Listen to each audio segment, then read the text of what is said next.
Hey guys, it's Jason with the Board Game Mechanics, and today we're going to take a look at a game called Venice.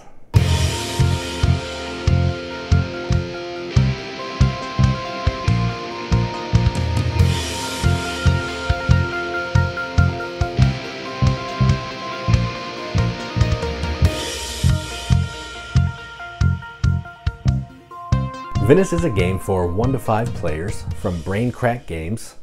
Designers David Turczi and Andrea Novak. I'm not sure if I said those names right, I apologize. And what you're doing in this is you are taking on the role of a gondolier with 2 gondolas, and you're trying to move around these different buildings in Venice to pick up goods, to fulfill contracts. You may have to bribe some people occasionally. You may have to do some intrigue because you're being shady to other boats on the canal. But effectively, you're going, getting some cubes, delivering those cubes to a different location. That's enough talking about it. Let's go down to the table, check it out. All right, so here's a game of Venice, all set up for 2 players. I've done some of the initial board placement as well. This is normally done after initial setup. It's called the prologue, but I've already done that. So basically every player is going to start at a different location. You're going to put out one of your assistants and you're going to get the good of the building that you go to. So I've done that. And also in a 2-player game, we're each going to be controlling a smuggler. So in this case, orange will be controlling smuggler A, purple will be controlling smuggler B. And you're also going to get 3 of these mission cards. You're going to keep 2 of them, put 1 at the bottom. I've already done that. And you're going to start with scrolls on 1, put out all your stuff here, intrigue on 0. First player will get $6, this little free movement token and the first player marker. Second player will get 8. And that's all I'm really going to go into setup. We'll just start playing. So the way the game works is we're going to be doing these 5 steps. So the first thing you're going to do on your turn is play an influence card. That's these cards right here. We don't have any of those to start, so we'll skip that. Next thing we're going to do is we're going to move our gondolier or keep it in the same boat by paying $3. At the beginning of the game, the gondolier is not in a boat at all. He's right here. So we can put them in any boat that we want, and we'll go ahead and get started. So let's do... And here's why I'm trying to do that. I don't know if you can see these. So I have a couple cards that I'm trying to fulfill. This is a pick up and deliver game. So I'm trying to get certain cubes in my boat to get to these locations to be able to make those deliveries. And I think I'm going to start focusing on the Senate one a little bit right now. So I will put in this one and did that. Now I get to move my manned boat. So the first movement that you do is free. So I'm going to put that there to know that I cover that up. Then I'm going to move my boat. So I'll go here. I can stop if I want to, but I actually want to go down here to the church. That's going to cost me 2 coins. So I'll spin this. I'll get 3 coins back. And you're supposed to put your coins here so you know that you went there, but just don't, you can't double back on yourself. So just keep that in mind. So then I go here. Now, if I have a mission to complete, I can do it. I don't because I don't have enough cubes. Now I can advance and activate buildings. I don't have an assistant here, so I'm going to put an assistant there. Now I'm going to get a gray cube. And I'm going to put it in my boat. Then, normally the turn will be over. But in a 2-player game, you're going to move the smuggler. And the way that works is, you're going to take 2 of these cards, and you're going to make the smuggler go to one of these locations. So the consulate or the Senate. So the consulate's here, or the Senate is here. First, when you first put it out on the board, it can go anywhere. After that, it has to move the cheapest path. So I don't really care about that right now, so let's just go to the consulate. So we'll take him to the consulate. He'll put one of his guys down here, and he's ready to go. Then the consulate card gets discarded, and then this card goes on top of my deck, and it's going to be one of the 2 that I look at next time. Now, that was my turn. Purple is going to do the same thing. So they're going to get this little first move token. You don't have to use it, but I like using it. It's fun. I'm not going to show you their cards because they're trying to do the same thing, pick up certain goods and go. I'm just going to try to show you the locations on the board and how all that stuff works. So first thing, play an influence card. They don't have any. Next thing, move your gondolier. They want to put their gondolier in this boat, and then they're going to move their boat and they want to go to the minor council, so they'll go here. First move was free, so we'll cover that one up. Then they're going to put one of their assistants out, and they will get an orange cube. And you can see in the boat I have a pink cube. This is supposed to have purple cubes, but my copy didn't come with any purple cubes. I'm waiting on the publisher to send me some. Not a big deal. I just grabbed some pink and red from Charterstone. We're fine. So that's that. They're done. They're going to flip their cards. So they're going to bring out their guy. So they're going to go to the minor council or the consulate. And I think we're going to go to the minor council because I want to show you why. So we're going to go to the minor council. They're going to park their boat here. Now, a couple things are going to happen. They're going to put out their assistant. It's going to bump my assistant to make it stronger. And it's going to give me a point because my boat was already there. If there was another boat there, it'd be 2 points, 1 point, so on and so forth, but purple gets a point. Now, this comes to me. They did the minor council, so that one's out. This one will go back on top. And back to orange player's turn. Now, let's see. What do I want to do? Play an influence card. I don't have any. I'm going to move my gondolier to the new boat. And I think I'm going to... How many money is that? I'm going to move here. That's 1 money. Cover that up and I don't have to pay it. I'm going to throw a guy at the court. And that is going to give me a gray cube. So I'm done. Now I got to move this guy. Senate or market. Let's go to the market. I'm going to send him to the market. He'll go this way because that's the cheapest path, but he's not going to hit anybody. So it doesn't matter. We're also trying to race to get all 10 of our guys out on the board. If we can do that before this guy, we'll get 8 points. If he does it first, nobody gets any points because he doesn't get points, money, any of that stuff. He just blocks spaces and moves our guys around. So I use market. Done. Purple taking another turn. So they don't have any influence cards. They can move their gondolier, which they will, down to here. And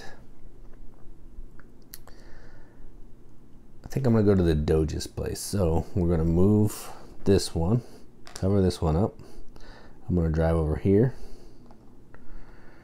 And I'm going to activate this communal building. So first thing, I can do one of these things, this one, or both, or neither, but I'm going to do both. So I'm going to get 1 scroll, 1 point. And now I can draw 2 cards and keep one and I have to pay the tax. So let me do that so I can show you how that works. So I'm just going to keep this one because it doesn't really matter. I'll keep this one. The way the tax works is you're going to pay 1 coin for every card you currently have in possession. So if you had any that you completed already or any in your hand, they all cost a coin. So in this case, there's 2, so I have to pay a 2 coin tax. And that's that. So that's their turn. Now we're going to move the guy. So we got consulate, docks, and they are B, and they're going to go to, ooh, this could be doing some things. This is good. This is going to show you some stuff. So they're going to go to the consulate. So they will go 2, 3, 4, 5. Now, it's going to move this guy. It went past my boat. Now what happens there is, whenever 2 boats cross, not more at a building, but they cross, they're going to have a meeting. And what happens there is, if it was 2 different, like if purple and orange both crossed, they would have to decide if they want to give up a scroll or gain an intrigue. If the smuggler crosses, it's only the player who gets crossed that has to do anything. So I'm actually going to spend a scroll. Because intrigue, if you have the most intrigue at the end of the game and you have more than 0, you get arrested. If you have 0, if everybody has 0, no issue there. So I lost a scroll because he passed me. He gets bumped up. The smuggler does. His action is now, if he was a 3rd player, he'd be more strong. And that is the consulate. So next is the docks. That's what they're going to draw next. All right. And that's how the game's going to work. I'm not going to keep going, but that's how the game's going to work. You're going to keep moving around, picking up cubes, heading to the locations to deliver the cubes to get points and money.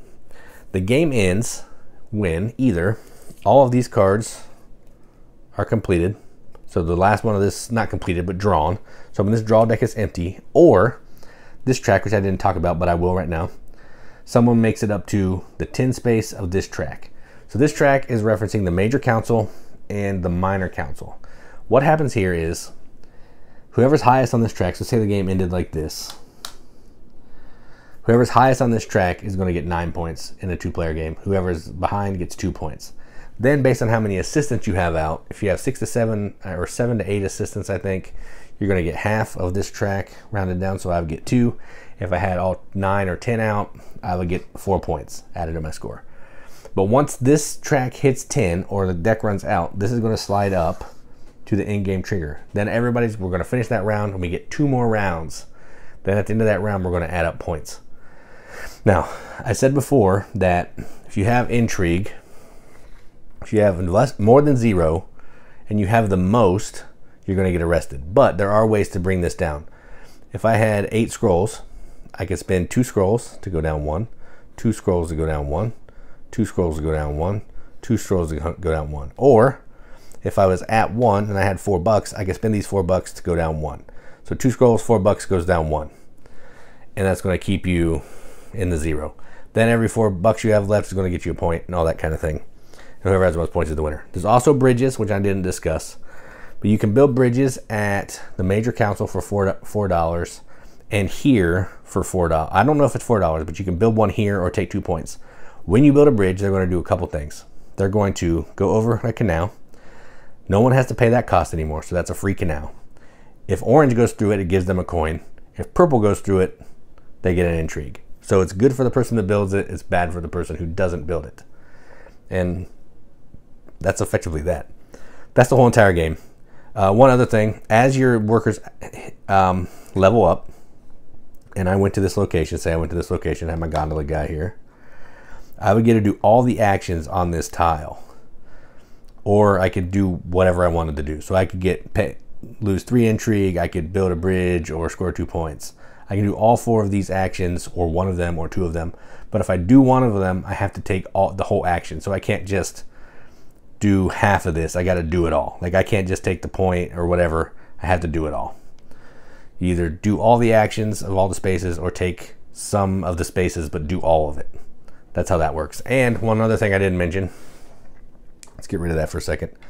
Say I had a guy here, a guy here, a guy here, and a guy up here. Okay, so say I had this. If I was started here and I move, pay my coin, move again, stop here, I get to activate this building. So I would get 2 scrolls and I get an orange cube, it would go in my boat. And then I would stop here and I'd also get to activate this building. So having workers out and moving through those buildings gets you a lot of stuff. It doesn't activate if I had a boat here already. So if I went through here, through this to this, I couldn't activate this building, but I could then take cubes out of this boat and transfer over if I wanted to try to make it easier to make this one make the delivery and that kind of thing. So that's a quick and dirty overview. There's a lot more to it. When you complete a contract, you're going to have an ongoing ability. You can have 3 ongoing abilities. If you ever get a 4th one, you discard, pick which ones you want. Influence cards are going to just be really awesome things. They're going to give you intrigue to let you take some kind of actions, may give you money and some other influence cards, may give you other mission cards. They're just going to be cool things to help you break the rules and get further in the game. So that is a quick overview of Venice. But anyway, let's go up the top, see what we think about it. All right, well, that was Venice. I gotta say, this is a really solid pick up and deliver game. I've only played it at 2, so it's 2 players, what I showed you here, with the smuggler. So I don't know how it plays at actual different player counts, but I'm sure the 3rd player, an actual 3rd player, would make it a little more interesting because they'd actually do some stuff other than just moving around and blocking you. But either way, the smuggler is pretty neat because it's going to give you some options to move your boat to another player to maybe score some points, move your boat where it's going to pass somebody so they get some intrigue or spend some scrolls. So there's another level of strategy here when you're controlling the smuggler, and I kind of dig that. So let's talk about the components. I know some people have had some issues with the gondola and the gondolier, but man, that looks amazing. Yeah, the gondolier's fiddly. Moving it back from boat to boat every single time is annoying. But it looks so cool. And who cares if it's fiddly? It's barely fiddly. It may add like 3 or 4 minutes to the game. Not a big deal in the grand scheme of things. But it looks cool, and I dig that. The cubes are good size to fit in the boat. I know some people have said otherwise, but you can fit 5 cubes in there with no problem. I didn't have any purple cubes like I mentioned in the overview, but the publisher's going to sort me out. Not a big deal. I just grabbed some small cubes from Charterstone. It's fine. As long as you know that the ones that are random colors are supposed to be purple, who cares? I also have some of the Kickstarter exclusives, so cool metal coin for the first player. These little tokens, I'm not sure if they're the basic ones. There's some disc in mine, so I think these are upgrades. The influence dagger is pretty cool. I'm not sure what else is special. I know this guy has screen printing. These score markers have some screen printing, and on the back they have 100, which is pretty cool. Good luck getting to 100. And this little guy, the in-game trigger marker, is like a crest now instead of an orange like disc. But yeah, I don't have much bad to say about this game other than the board may be a tad bit too small when you're getting a bunch of people around the tiles. But I know they're fixing that in the expansion, so not a big deal. Doesn't hinder gameplay. It may get a little, like if you're putting people on the spaces, you might just have to move them out of the way to look at it. Not a big deal. Again, at 2 players, it's not really that big a deal at all. Playing at 5 could be a bigger deal, but I'm only doing this as a 2-3 player game because that's kind of what we did. So yeah, it doesn't bother me. And the rule book might not be as clear as I'd like. Again, not a big deal. The only rule that I really couldn't find that I was struggling with is the bridges. So I know when you go to the major council, it says you spend 4 coins to build a bridge. But then when you go to council of 10, you're allowed to build a bridge or get 2 points. But it doesn't say if it costs money. So I'm not sure if you have to pay the $4 still, or crowns, or whatever the denomination of money is. Either way, not a big deal. We were just playing. If you go to the one, it's $4. If you go to the other one, it's free. Doesn't really matter. You can pay 4 for both, whatever. But I would have liked that to have been a little more clear. So that's my only struggle there. So I really like this game. I like pick up and deliver a lot. I think the way this one does it is really cool. It's interesting having to move back and forth between the 2 boats, or maybe stay in the boat but you spend some money. That's really interesting. So I'm going to give this a BGM Accept the Seal. I'm going to give this an 8 out of 10 on BGG, which is a 4 out of 5 wrenches on an arbitrary wrench scale that means absolutely nothing. But we like to give it the games that we enjoy, and that's what I'm going to do. So that is Venice from Brain Crack Games. I'm Jason with the Board Game Mechanics, and as always, keep gaming.